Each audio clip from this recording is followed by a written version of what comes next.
Black and gold. The Steelers have signed Vic to a one-year contract to make room for him on the roster. Pittsburgh placed quarterback Bruce Gradkowski on IR. Vic, a four-time Pro Bowler, last played for the Jets in 2014. Here's his new head coach, Mike Tomlin, and Big Ben Roethlisberger. For me, it's about any way, any person, anything that can help this team. And if that's Michael Vick, then so be it. There's not a throw in the field that he can't make from an arm strength standpoint. He's a very experienced guy at what he does at this point in his career.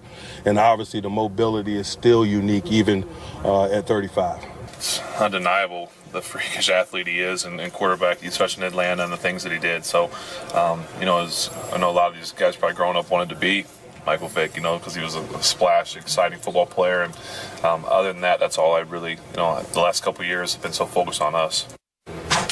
Michael Vick's a Steeler. It's official. Skip, what do you make of this? Stephen A. Smith, after I had a night to digest this, it occurred to me that there is no way that Mike Tomlin would bring in Michael Vick as a one-month fill-in, a clipboard carrier for Bruce Gradkowski while he heals his surgically repaired finger. I'm sorry. The Steelers now have a new backup quarterback, a new number 2 quarterback, and his name is Michael Vick. Again, I've watched Landry Jones because I support the University of Oklahoma, grew up loving the Sooners, following them. I watched every snap Landry Jones took in college. I've told you before, never sold, not the biggest fan. The only thing Landry Jones, former 4th-round pick by the Pittsburgh Steelers, now there for 2 years, going into his 3rd. The only thing he has in common with Big Ben is just being big. He's a big, strapping kid who resembles Big Ben in stature, but not in talent. So I'm to the point where I'm guessing, just maybe educated guessing here, that the Steelers have basically given up on Landry Jones. He was hit and miss the other night. I did not watch it in his second preseason stint. He went 10 out of 19 for 172 yards, which is pretty good. A couple of touchdown passes, one big interception. I just think that Mike Tomlin, who, by the way, went to the same high school that Michael Vick then went to in Newport News, Virginia, where obviously Michael Vick is an all-time legendary figure and remains to this day and will always be at that high school especially, that Mike Tomlin said, hey, I've got to bring him in. He's 35 years of age, and Mike Vick had one big game last year against Mike Tomlin, Pittsburgh Steelers. Helped the Jets win that game. Shocking. Jets defense helped win that game by creating 4 turnovers. But Mike Vick was okay in that game, threw for 132 yards, 10 out of 18. He did run 8 times for 39 more yards. And I think that night Mike Tomlin said, hey, he can still play. So I think there's been a changing of the guard in Pittsburgh. I think that Mike Vick is now one play away, one injury to a guy who's incredibly durable in Big Ben, but one play away from being the Pittsburgh Steelers quarterback is Mike Vick. Skip Bayless, I applaud the signing. Obviously, Mike Tomlin is incredibly fond of Michael Vick. They come from the similar backgrounds, same area, and I know Mike Tomlin well enough to know that if you are worthy, he's going to try to look out for you in every way imaginable. And I definitely don't believe that Michael Vick is somebody that doesn't belong in the NFL. My concern with Michael Vick is that he's punch drunk. What I mean by that is that he's taken so many hits, particularly over the course of a couple of years with the Philadelphia Eagles, that I'm incredibly alarmed at the impact that it had on him. I saw him take a rib shot and grab his head. I saw him drop like a corpse when he got hit by Kerry Rhodes years ago in Arizona.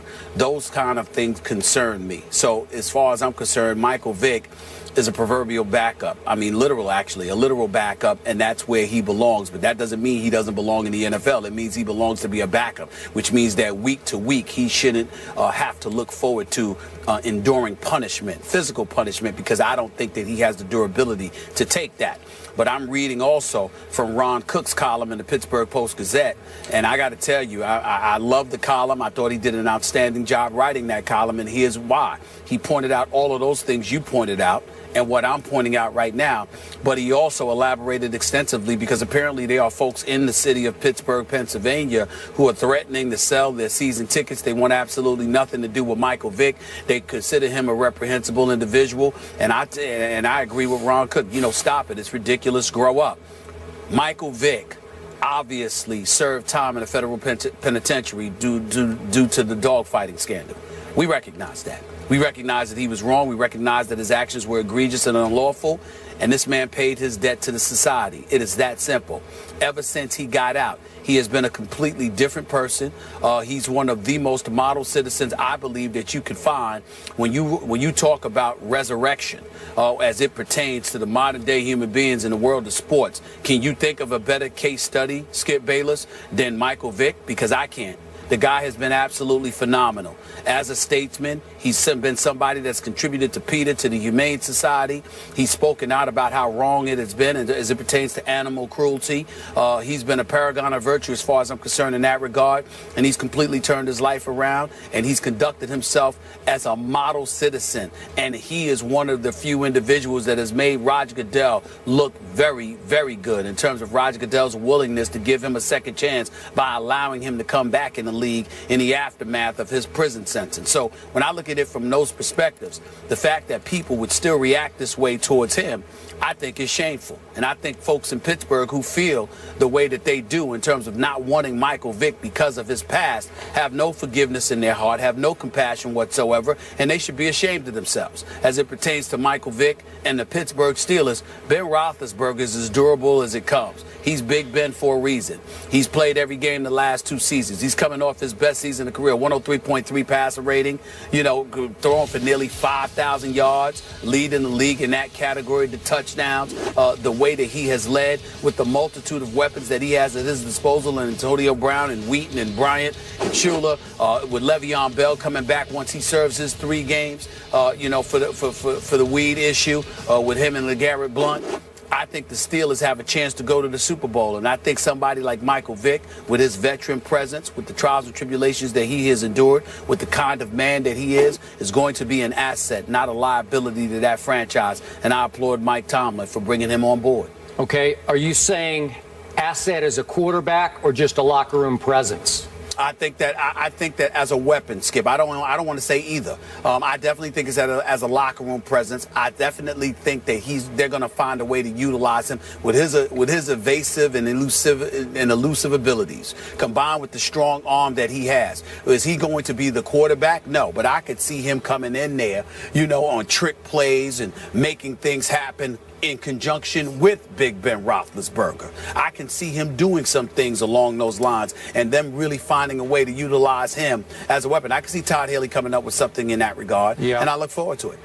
I'm not so sure about that. My experience with star quarterbacks, top 5 quarterbacks, they don't want a gadget quarterback to come in and sub for them or have to do something else in the offense that wasn't in the offense to start with. Like Ben would tell you, I don't need a trick play. I can pull that play off better than any trick play can. Yeah, but I've seen plays, Skip, when Antonio Brown has thrown a pass or two. I've seen the Steelers, exercise trick plays. I've seen them do it in the past, and Ben Roethlisberger didn't have a problem with it then. So why would he have a problem with it now? Not to mention the locker room presence. Not to mention Michael Vick's ability to sub for him. There's a multitude of ways you can figure out to use Michael Vick without compromising Ben Roethlisberger. But you can't substitute Vick for Ben to run the trick play. You see what I mean? Ben, I don't think would sit still for that. That's just me. Well, I don't think that I disagree with you. I don't think that he'll have a problem with it. Let's say, for example, if you used it 1 or 2 times a game. I don't think he'd have a problem with that. I truly don't. Yeah, I don't know. Well, let me say to your earlier point, in all my years of covering sports, commenting on sports, I've never witnessed a more impressive turnaround than what we have seen from Michael Vick. Mm-hmm. I buy it. I believe it. I'm a dog lover. I certainly have forgiven him. I'm fine with him playing, and I hope people in Pittsburgh could do the same. And by the way, the opposite side of this, it's almost ironic. Roethlisberger has been a big dog advocate, big supporter of the Canine Corps who helped the police. So I don't know. I think Pittsburgh will end up being just fine with Michael Vick being there. Yeah, and the last statement about that, Skip Bayless, is just as human beings, man, especially when somebody pays their debt to society. Yeah. Folks in America got to ask themselves a question. Would you like to be forgiven? Is everything you've done in life perfect? When somebody, lament when somebody doesn't pay a price. Lament when they've gotten away scot-free. Then come talk to me. But when somebody clearly has paid their debt to society, and then after that you have years and years of evidence to witness their turnaround and how they've changed their ways. I mean, come on now. Yeah. At some point in time, it's about compassion and it's about decency. It really is. Yep, we all make mistakes, and he certainly has been a great example of overcoming adversity and resiliency. And you guys brought up forgiveness. Someone else is asking for forgiveness in the sports world. So now that we've heard from Coach Sarkisian in a public apology, how should USC handle this situation moving forward? The guys will give their reactions next. And if you want to check out all of our topics on this Wednesday, head over to Instagram. And while you're at it, leave us your hot takes as well. This is First Take.